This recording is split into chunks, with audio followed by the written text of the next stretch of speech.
他全程都是清醒的，只是身体动不了。哪怕掘地3尺，也要把那个雌兽挖出来。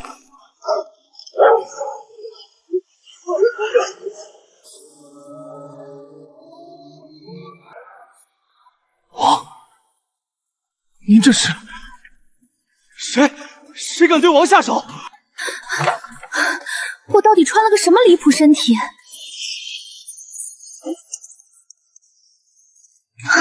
绝境难度开局，不过好在异能和空间还在，只要不被那个狼王抓到，在这混口饭吃应该没问题。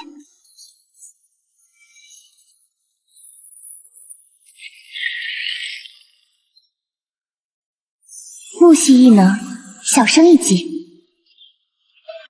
娘，今天连只鼠兽都没碰到。没事，忍一晚就好。这味道，我是不是饿出幻觉了？娘，大哥，辛苦了一天，饿坏了吧？今天我抓了好多好吃的，快尝尝。女儿，你吃，娘不饿，家里吃的不多。娘，够吃的，我都留好了，您快尝。这东西居然这么香！妹妹，太厉害了！怎么可能？本王居然有了自己的孩子！去把那只雌兽的消息查出来。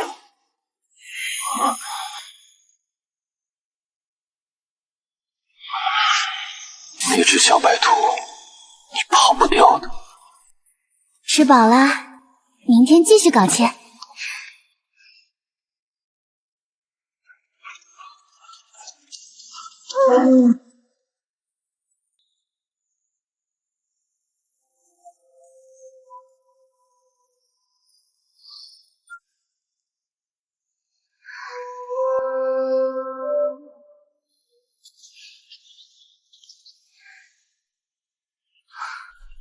冬天大雪封山，得赶紧多囤点吃的。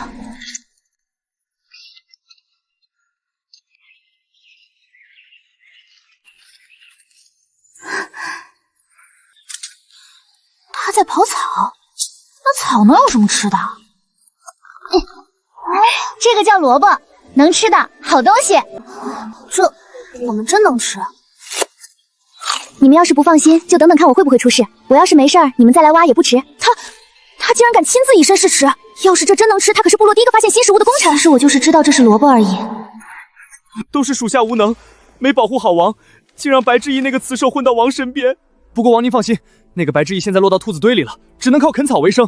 我们发现他的时候，他正在刨地找草吃，还说那玩意儿能吃，用不了我们动手，他光靠吃草，估计1个月就得饿。王动怒了，我说错什么了？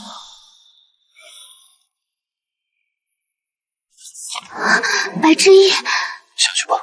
是。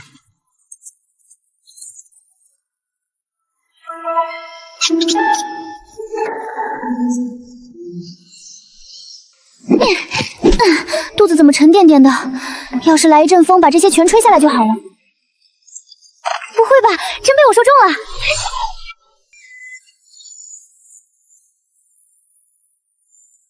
雪游尘，完蛋了，他不会是来清算的吧？又流了，你该不会就喜欢这些吧？那一晚，白之一在床上翻来覆去，愣是睡不着，直到后半夜才昏昏沉沉的睡去。因为他一闭眼，脑子里全是雪幽尘那张逆天的脸。第二天一大早，他被一阵喧闹声吵醒了，耳边隐约传来些怪怪的话。娘，这堆板栗是你让人准备的吗？我没有啊，这不是你们昨天摘回来的？不是啊。昨天那些板栗根本没熟，压根踩不动啊！可一夜之间，这院子里居然堆满了板栗，关键是毛刺壳全都去了，直接就能吃。白川一脸震惊地说着，白执意心头一闪，一个翻身就从山洞跳到了院子。只见院子角落整整齐齐码着一堆板栗，全都去刺壳处理，好像是给他量身准备的似的，贴心的简直离谱。白执意环顾四周一圈，心里一个机灵，不会是昨晚那雪幽尘干的吧？妹妹，你知道这是？闻听此话，白执意连忙打马虎眼道：昨天晚上我睡不着，就去外面捡了点熟板栗回来，这些能囤起来冬天吃。白露皱着眉问他有没有磕着碰着，身体还好吗？白川也在一旁紧张地盯着他看。白执意安抚道：别担心，我就在部落附近转转，一点问题都没有。白露这才放心。以后想吃什么告诉娘，别大半夜自己跑出去，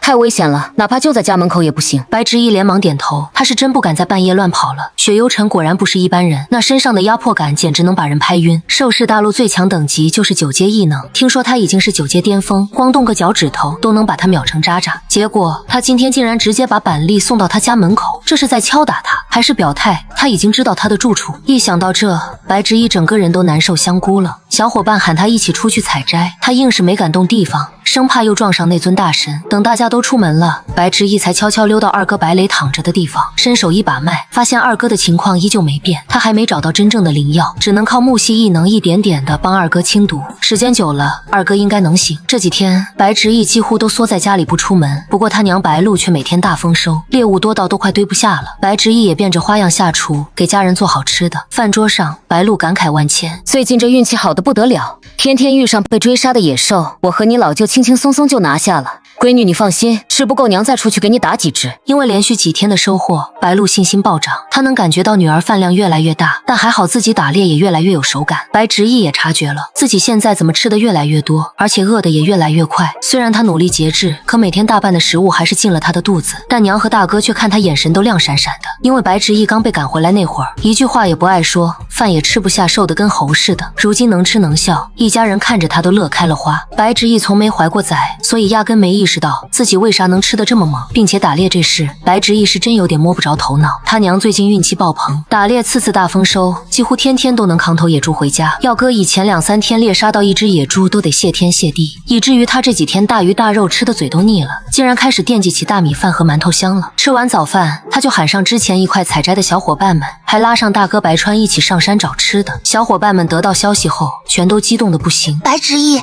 你终于肯出山了，太棒了！你上回教会了我们挖蘑菇和胡萝卜，我们最近又挖了一堆呢，哪怕家里人打不到野兽，咱也不怕饿肚子了。还有谢谢你教的蘑菇萝卜汤做法，煮出来那味道香翻了，直接生吃那根本没法下嘴。大家七嘴八舌的围着他说个不停，眼里全是光。执一被大家的热情逗得咯咯笑，一行人浩浩荡荡上山去。执一说往哪儿走，大家就屁颠屁颠的跟着走。走到山头的北边时，顺手采了些木耳，还教大家怎么泡木耳，怎么炒才好吃。大家听的那叫一个认真，眼神都亮得跟灯泡似的，一个个冲着木耳就开挖了。白执一在附近晃悠了一圈后，结果又让他发现了红薯，眼前顿时一亮，有红薯那就能搞糖做淀粉了，赶紧挖了一大堆丢进空间，心里想着用一些红薯做种，明年春天就在部落边上开垦块地，够大家吃上一辈子的。然后他把大家喊过来，告诉大家这个叫做红薯，只要用水煮一煮就能吃。大家听了都激动的不行。白执一，你也太牛了吧，这才多久又发现新食物？以前我们兽人压根不知道这些能吃，蘑菇、萝卜、红薯全没人动过，满山都是，现在知道了，简直就跟进了食物宝库，家里有吃的就安心多了，不怕打不到猎物了。说完大家就一窝蜂开挖，不一会儿功夫背篓就全装满了。岩阳感慨着道，还好有这些野菜顶着，最近猫族狩猎的频率太猛，很多野兽都被他们猎杀了，我们兔族能打到的猎物都变少了。白草草皱了皱眉，猫族是不是故意针对我们兔族部落？秋实摇摇头，可能不是，我爹娘打猎时不小心听到他们说话，说是要给他们未来的部落添椒补吃食的。白执一听到这，神情一动，是卡塞吗？卡塞就是他大哥白川的前妻，2年前大哥刚成年时就是5阶勇士，作为当时兔族里的强者之一，大哥被选中跟猫族族长的闺女卡塞联姻，可新婚夜却被猫族族长强行灌下鹿血酒，让大哥直接昏了一整晚。第二天醒来后，实力直接从6阶掉到了2阶，卡塞开始嫌弃他，当场就把他扫地出门，赶回兔族。居然是他，听说他已经突破6阶了，怎么可能？他之前不就3阶吗？不过刚成年有3阶也挺猛啊。当然咱家娘白鹿年轻时就是6阶啊，他当时在皇城可是被各大部落的追捧和争抢，只是自从去了中区皇城一趟回来后就失忆了，实力也从6阶掉到了3阶，这些年一直都没什么起色。还是前段时间白执一回来后，我们才知道他当年居然把亲闺女都忘在了皇城。猫族跟我们一样都是低等部落，因此卡塞能爬到6阶真的太不可思议，说不定什么时候就被皇城哪个权贵雄兽看上了。我还听说他都快成雪狼王的伴侣雌兽了。听到这话，众人脸色齐刷刷变了。这话可不能乱说啊，是猫族那些狩猎勇士说的，不是我编的。兔族众人没人希望猫族和雪狼族有啥勾连，平时狩猎的时候，猫族就老欺负兔族，大家提起卡塞和猫族，没一个有好印象。这时白川低下头，双拳紧握，满脸都是自责。白执一摸着下巴分析起来，所以说最近才不好打猎。白草草点头，对，就是这样。然而白执一越想越觉得不对劲，这几天猎物明明少得可怜，可娘亲和舅舅偏偏天天都能背着满满一堆的食物回来，关键娘亲说的还很轻描淡写，一点都不费力的样子，这就有点耐人寻味了。他突然想起那天早上醒来，院子里出现的猎物，心里咯噔一下，难道是那个人？随后他又摇摇头，不可能吧，我居然以为那是雪幽城搞的，原主名声那么臭，雪幽城作为北区王兽，随便一查就能知道他的底细，怎么可能帮他？我可没这么大脸。白执一想了片刻后开口，走吧，咱们先撤回去，得找个时间探探猫族那边到底啥情况。他总觉得猫族好像在故意整他们，猫族要真是这样，他可不会手软，对猫族下狠手。正打算往回走的时候，白执一忽然耳朵一动，听见了动静，众人立马噤声，赶紧躲起来。白执一话音刚落，大家迅速变身兔子，钻进了周围的洞里。没过多久，两个猫族雄兽路过此地，刚才好像听到点动静，怎么啥都没瞧见？可能咱来得太晚了，他们走远了，可真便宜他们了。要是逮住几只战斗力不错的兔兽，咱们这回肯定能立大功。没错，但关键是得先把白川找出来，先弄死他，然后再灭了兔族一族，这样卡塞嫁给那个兽夫的事就能彻底抹干净，更方便他做雪狼王的正牌词伴。当初原本算计让他死在野兽爪下，结果他命硬跑了出来。这两个猫族都是4阶强者，自信得很，所以才敢来兔族地盘上巡逻。他们一边聊一边走，压根没察觉兔子们就在旁边，反倒是白川听得脸都白了，双手死死扣着树洞边，强忍着情绪翻涌。白执一默默聆听，整个人却如寒冰笼罩，眼神里满是杀气。两个猫兽继续说着，就算白川逃了也无妨，勇士们早已围攻他们部落首领和白川的娘，只要抓到他们，白川自然就得现身，到时候想宰他轻而易举。而且兔族没了首领，咱们直接拿下他们部落也是轻松事。话还没说完，一阵冷风陡然刮过，树叶瞬间枯黄飘落，那是白执一动用了木系异能，唰的一下，他瞬移到一名猫兽面前，刀光一闪，当场结果了。对方另一只4阶猫兽反应过来，立刻朝白执一出手。白执一刚强行吞噬自然灵气提升实力，身体一时吃不消，肚子都有点抽疼，但他顾不上这些，今天他必须杀了他们。他白执一最护短，谁敢动他家人那就死。这时候白川他们也反应过来了，纷纷冲出来支援。白川第一时间就冲到妹妹面前，哪怕没啥战力，也要拿命护妹妹。白草草咬牙爆发，腾空一跃，直接挡在白执一身前，手中利刃劈向猫兽。其他人也没闲着，迅速挥动骨刀抵挡猫兽攻击。可就听咔嚓一声，他们的骨刀竟被震得碎裂开来。在场最强的也才3阶，打起4阶来差距太悬殊。但就算如此，他们也拼了命要护住白执一。猫兽暂时被牵制住，给了白执一喘息机会。看着众人都受了些伤，白执一心中五味杂陈。他咬紧牙关，举起手中骨刀，然后汇聚全部的木系异能，抓准机会，一刀刺向猫兽的咽喉，一击完成击杀。但还没高兴半秒，白执一的肚子就一阵剧痛，头也开始发晕。他赶紧扶住身旁的树，强忍着恶心感。执一，你怎么了？执一，你还好吗？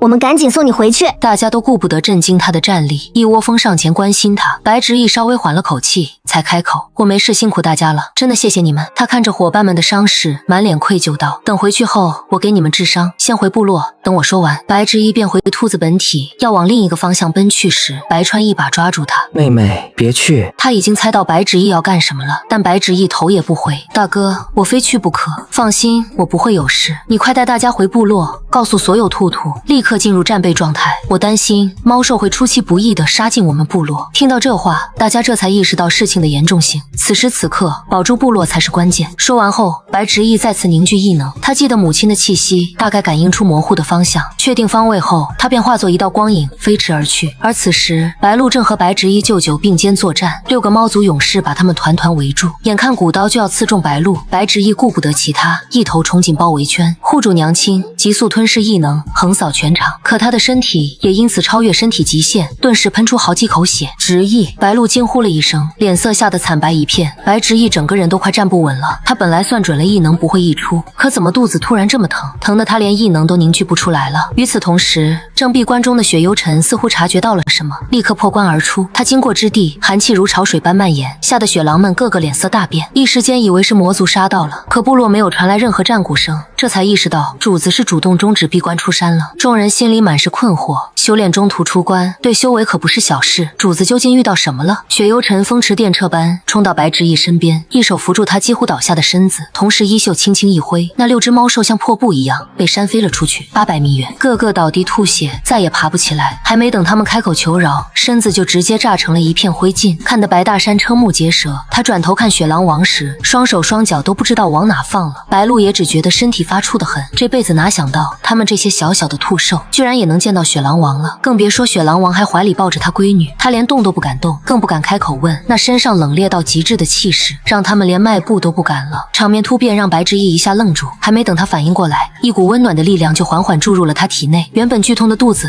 也慢慢缓和了下来，全身都轻松了不少。白执意猛地睁大了眼睛，这才看清眼前俊美的像画中仙的人，正是雪狼王本人。他吓得整个人条件反射的一缩，雪幽尘轻轻按住他，柔声道：小雌性，别乱动。因为白执意吸收异能过量，身体被严重反噬，雪幽尘正将自己的力量渡给他，为他修补受损的身体。在他治疗下，白执意只觉得浑身像泡在暖泉里一样舒服。他怔怔看着雪幽尘，不得不说他真的帅得离谱，光是盯着他就忍不住回忆起那天晚上的事，一些画面不受控制地浮上脑海，让他一阵脸红心跳。雪幽尘眉头微皱，见他情况稳定了，才抬手替他轻拨散落的发丝，温柔道：今天别逛了。他的声音冰冷中带着低沉磁性，那尾音一挑，轻易就能撩动人心。白执意有些尴尬地抽了抽嘴角，现在他被他抱在怀里，身体虚弱的连走路都困难。他不是不想逛，他是怕被这位大佬找事清算，毕竟刚才他随便一挥衣袖，6只猫兽就被秒成了灰，这实力堪称恐怖如斯。白执意眨了眨眼，轻声道：刚才谢谢你。雪幽尘看着他那双干净水润的眼睛，心头忽然软了一下，他低声说道：你怀了我的孩子，护你照顾你是我应尽的责任。这句话就像一颗炸弹突然扔了下来，白执意脑子瞬间炸开。你说什么？我怀了你的孩子，一次就怀上了？之前他根本没往这方面想，现在一下子联想到好些异常，比如最近老是梦见一只通体雪白的小雪狼，饭量大了，吃完还总是饿得快，还有刚才一用木系异能，肚子就开始剧痛。他突然惊喜地睁大了眼睛，摸着肚子一阵激动：我宝宝没事吧？我真的不知道我刚才身体有点受伤，会不会伤到他？我不是故意的，我真的很喜欢宝宝。雪幽尘看着他一脸担心的模样，伸手轻轻揉了揉他的发顶，温声安慰：别担心，他很好，一点事都没有。还有，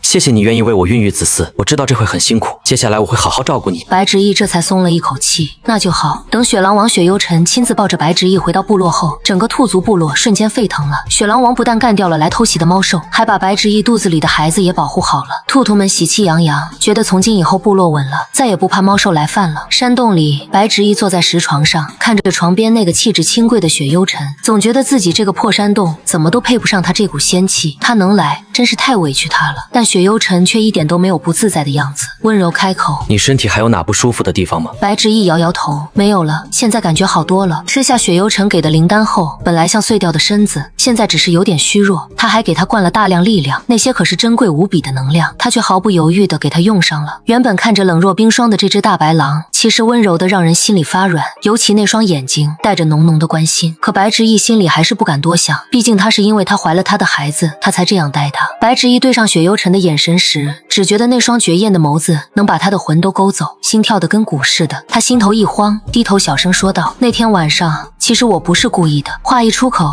他真想咬掉自己舌头，这种鬼话说出来谁信啊？那迷情花分明就是他下的，虽然是原主干的，但他刚穿越过来，现在就是他了。雪幽尘没说什么，只是淡淡的开口：那你为什么要逃？白执意猛地抬起头，心虚的要命，都不敢直视他那眼神。雪幽尘仔细看着他的神情，得出结论：怕我。白执意睫毛轻轻一颤，内心慌的一批。你是雪狼王吗？我是一个普通兔子，还因为迷情花跟你，我怕你生气，所以想着我要是躲远点，这事是不是就能当没发生过？他试图解释，不是想靠孩子攀上他，他只是想回家陪家人过点平静日子。说完这番话，白执意感觉周围气息瞬间冷得发慌，空气仿佛都凝固了。雪幽尘微眯着眼：你是想一笔勾销，睡完就溜，用完就扔？你撩完人家，现在当什么都没发生？他的声音冷到刺骨，释放出来的寒意仿佛能穿透骨头，钻进心脏。白执意只是感受了一下这压迫感，就知道他是真的生气了。这语气怎么听都像在说他是个没责任心的渣兽。他忽然想起，这是兽食大陆啊，在这里要是雌兽睡了，雄兽又不负责，确实挺过分的。现代人的逻辑在这里完全颠倒了。他本来以为雪幽尘是兽王，肯定不屑让他负责，巴不得他滚远点，但现在看好像不是这么回事。白执意眼神飘忽不定，不太敢看他，支支吾吾道：“是跑了，我就是一晚上没回家，怕我娘他们急，想着赶紧回去看看。”雪幽尘眉头一挑，没戳穿他，只是似笑非笑地盯着他。那然后呢？白执意只好硬着头皮继续说：“你是雪狼王啊，我们北区的兽王，哪会看得上我这种小兔子？而且我名声也不好，不敢多想。”雪幽尘低声开口：“你既然知道我是谁，那也该知道招惹了我，就别想当做什么都没发生过。那个，我可以补偿吗？”说着，白执意伸手轻轻扯住他的衣袖道：“你想要什么？”雪幽尘定定地看着白执意，那双眼睛如同漩涡一样，仿佛要将他全部给吞进去。白执意突然间感觉到口干舌燥，是被他眼神一看，全身都仿佛酸软起来。白执意咽了咽口水道：“你想要孩子吗？”雪幽尘伸出手来，轻轻撩开他的头发，手指轻抚他的唇瓣，眼底带着势在必得的神色。此刻的他身上气势释放出来，没人能拒绝他。雪幽尘手环住他，直接吻了下来。白执意全身狠狠地站立了起来，他发现身体不受控制的想迎合，全身都仿佛过电一样，酥麻的厉害，渐渐地吞噬着他所有的气息。过了许久，雪幽尘才微微放开白执意。此时白执意软得一塌糊涂，整个人只能靠在雪幽尘的怀里平复呼吸。雪幽尘就这样抱着他，轻抚他的长发，缓缓低头，在他耳边道：“要你怕也没用，逃也没用。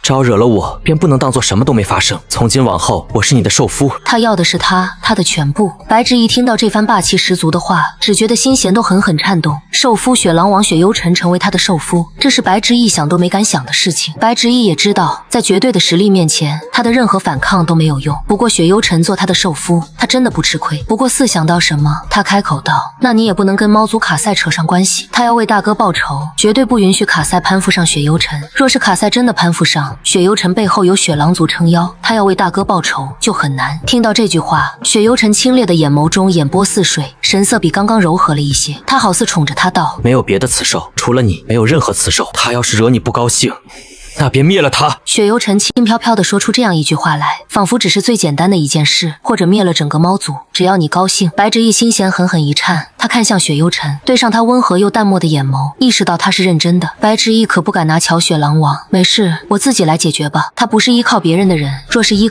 赖成习惯的话，他怕自己沉沦，就变得不是自己了。眼下因为雪幽尘的出现，猫族任何猫兽都不敢再对兔族做什么，正好方便他为大哥报仇。他本以为要好好解释一番，没想到他只要说他就答应，好像很尊重他的想法，很支持他一样。这种感觉让白执意心里其实挺舒服的。他定了定心神，待平顺呼吸后问道：“对了，那天的板栗是你送来的吗？”“你喜欢吃，我再多弄一些过来。”“不用了，那些就足够了。家里地方小，食物太多，储存不了空间，又不想暴露。还有我娘，我舅舅最近打猎，猎物增多也是你安排的吗？”“是我让手下安排的，只是这2天有别的重要的事情，我调手下去处理，却没想到就是调离这2天，就发生了意外。”雪幽尘眼底掠过一道危险的暗芒，虽然之前白执意心中有猜测，但却不敢相信，心里若说不触动都是假的。想象中的报复没有，倒是多了一个兽王做受夫，估计能气死想要成为雪幽尘受夫的卡塞。这样挺好。白执意眉眼弯弯，露出一个明亮的笑容，铁诺道：“谢谢你，这几天因为那些食物，我没有饿肚子。”“这样挺好，谢谢你，这几天因为那些食物，我没有饿肚子。”雪幽尘清润道：“以后你也不会饿肚子，我来照顾你和孩子。”白执意真诚地感谢雪幽尘，这几天担心的心情也落到了实处。随后白执意继续解释道：“我大哥本来有5阶实力，但从猫族回来，实力就没了。我怀疑跟卡塞有关，而且他们还想杀了大哥，所以我想弄清楚这件事再报仇。”雪幽尘眼底掠过一道忧色，冷冽道：“你大哥被挖了天赋谷，实力被掠夺了。”听到这句话，白执意心中一惊，所以我大哥是被卡塞算计了。卡塞突然间从3阶到了6阶，是因为夺了我大哥的天赋谷力量吗？雪幽尘安抚地摸了摸他的头发，温声解释道：“只有极少数的兽生来便有天赋谷，修炼速度快，能快速提升自身力量。你娘拥有天赋谷，只是10多年前碎裂掉了，所以实力变弱。你大哥天赋谷没了，所以现在才没有任何实力。一般来说，没有人能挖取对方的天赋谷，除非拥有魔族血脉。魔族有的人能吞噬别人的能力，为己所用。当然，必须对方对这个人毫不设防，极为信任，才有一丝可能成功，否则也是九死一生。若是猫族人做的这件事，便涉及到魔族的事情，我来处理，你不必操心。”白执意也意识到这件事可能牵扯甚广，比较棘手，涉及到魔族的事情，暂时不是他能参与的层次。过了一会，白川轻轻拍了一下山洞中间的草莲：“妹妹，我刚刚蒸了一些红薯，还热乎着，现在可以拿进去吗？”他也是才从娘那里知道，原来妹妹怀了雪狼王的孩子。白川川心中激动不已，他要当舅舅了。他生怕妹妹和妹妹肚子里的孩子饿着，赶忙将红薯蒸熟了。雪幽尘点头道。白执意也闻到了红薯香味，他看了看雪幽尘，这里是你的家。言外之意，这里的一切他自己做主，让白执意内心有一种被尊重的感觉。他笑着开口道：“大哥，你进来吧。”白川用叶子包着红薯，用篮子提着，装了好几个，拿了过来。待看到雪幽尘，白川还是能感觉到一股强大的威压，都感觉无法呼吸了。白川要跪下行礼，他怕给自己妹妹添麻烦。雪幽尘手指一动，一股力量拖着白川，没让他跪下。大哥，我是执意的受夫，大哥不必行礼。这句话让白川都仿佛被雷劈了一样，反应不过来。受夫？白执意点头道：“是这样，大哥，你是不是回来后经常觉得骨头那里疼？”白执意用手指了指大哥后背骨头那个地方。白川愣了一下，然后用手捂着后面的地方道：“妹妹，其实没事。”他努力想掩饰点什么，但看他的神色，白执意如何能不清楚？大哥，你可能被卡塞算计了，你的天赋、你的能力都被卡塞给夺去了。他正是因为夺了你的力量，才会在短时间内提升到6阶。白川听到这番话，脸色大变，脸上的血色都一下子褪去了。一直以来想不明白，甚至怀疑的事情得到了证实，让他的心中极为痛苦。白川自嘲一笑：“原来如此。”白执意看着大哥这个样子，担心道：“大哥，你不要担心，你的实力一定会恢复的。”他希望看到意气风发、自信爽朗的大哥。白川平复下心中翻涌的情绪，将红薯递给妹妹，便识趣的快速退下去了。白执意把红薯递给雪幽尘道：“这是蒸的红薯，你尝一尝。”雪幽尘接过白执意递过来的红薯，清冽的眼眸露出微微诧异的神色。这是食物，是他从未见过的食物。白执意笑吟吟道：“对啊，这是我们在后面山林里挖的食物，这叫红薯，很好吃的。”白执意说着，剥开红薯皮，开始吃了起来。看着白执意眉眼弯弯，脸上带着甜美的笑容，雪幽尘意识到他喜欢吃这个山上挖的食物吗？雪幽尘学着白执意的动作剥皮，然后吃了起来。白执意眨巴着眼睛，用期待的眼神看着他，道：“味道怎么样？”雪幽尘看着他的眼神，突然间觉得有些好笑，温雅道：“不错。”他想到属下调查来的消息，说他那会只能挖草挖地里的东西吃，他有些头疼的捏了捏眉心，是认知的错误。白执意明媚一笑，带着自信耀眼的光泽。在别的兽人眼中，我们北区多么不好，其实我们北区的山林里物资太丰富，食物很多，更何况明年开春，我就打算带着部落众人开辟田地，种植农作物，所以到那时候，哪怕不狩猎，食物都能自给自足，甚至都可以养一些鸡鸭鹅，让他们下蛋吃。北区的大雪也很漂亮，只要搞好了基建，冬天就不会冷。雪幽尘心神一动，看着他的时候，神色更加温柔。雪幽尘想说什么，但看到他嘴角沾着的一点红薯，他拿出手来，轻柔地给他擦去，指腹轻轻擦过白执意的唇瓣，清凉的温度带起的触感，让白执意感觉自己嘴唇都酥麻过电了，心弦更是颤了颤，忍不住心中腹诽，不动声色间都能撩人心魄，让他招架不住，美色惑人，真要命啊！吃过早饭后，雪幽尘便交代白执意照顾好自己，他则回去。雪狼族要处理一些事，猫族那边的事情需要处理一下。我先回去一趟，涉及到魔族的事情并不是小事，这意味着有魔族血脉混进了北区。白执意也意识到这件事的严重性，他认真道：“放心，我能照顾好自己。”不过他也有些担心地看着雪幽尘：“你要小心。”好。雪幽尘感觉有太多的话想交代，他终究还是只是抱着他，低下头吻了吻他的唇瓣。过了许久，他才放开白执意，低声沙哑道：“乖乖等我回来。”好。待雪幽尘离开后，白执意也没闲着，准备上山寻找食物。得知白执意要出去，白鹿虽然不放心，但看女儿坚定的神色，只能去找了自己大哥。5阶的实力，再加上白执意自身也有一些实力，安危应该不成问题。白执意一边在路上走，手一边去碰一些草丛，吸收一些木系异能力量。路上看到了一些小山枣、山楂，白执意也没急着采摘，他先多逛一逛，找重要的食物。但逛到中午的时候，也没发现什么重要的食物。白执意只能先爬上树，从高处看一看。白川看着妹妹要爬树，二话不说的带着她一跃而起。上了树，白执意感慨道：“还是大哥厉害，5阶实力就是不一样。”白川可不敢自夸，雪狼王那才是真正的天才，据说一出生就拥有2阶实力，现在也才20岁，却已有9阶实力了。白执意也知道，整个兽氏大陆现在9阶实力就那么几个。刚想说什么，他突然间在远处山坡上看到了一片黄。白执意不敢置信的使劲眨了眨眼睛，确定是黄豆，整个人都激动起来了。他脑海里闪现出豆腐、豆浆、豆腐脑等食物，炖豆腐汤、炒豆腐、用豆腐炖鱼等等。而此时白川也感觉到这一刻妹妹身上的气息变了，他顺着白执意的眼神看过去，只看到了一片草丛都泛黄了。那有什么东西吗？他怎么看都没看出来，但白执意却很激动，直接从树上一跃而下。大哥，去那边！白执意跑得飞快，白川虽然心中疑惑，但也一跃而起。随着白执意快速来到山坡的地方，白执意看着白川道：“大哥，你先帮我看着周围有没有危险的野兽，我先把这些黄色的豆子采摘回家，还有地面掉的这些是黄豆，是食物。”白川怔了一下，询问道：“妹妹，你确定吗？这些都是草的种子。”虽然知道妹妹前段时间帮忙找到了新的食物，但这些黄豆看着太小了，在她的认知里，这些都是各种各样草类种子。她摘下来一颗，放进嘴里吃，极硬，一点口感都没有，而且不够塞牙缝的。这种东西如何能做食物？白执意耐心解释道：“白川大哥，这些真的是食物，叫黄豆，不是直接吃的食物，需要一步步制作才能变成食物。”白川看着白执意脸上自信从容的神色，开口道：“妹妹，我来帮忙，一起采摘会快一些。现在都已经中午了，时间不早了，早早采摘完可以早点回家。”好。白执意把黄豆都装好后，又把砍的竹蔓捆绑起来。哥，我们可以回去了。这些黄豆泡好后，今天把石磨做出来，明天就可以做豆腐了。就在这时候，白川突然间感觉到什么，脸色大变。不好，有魔气，我们快走。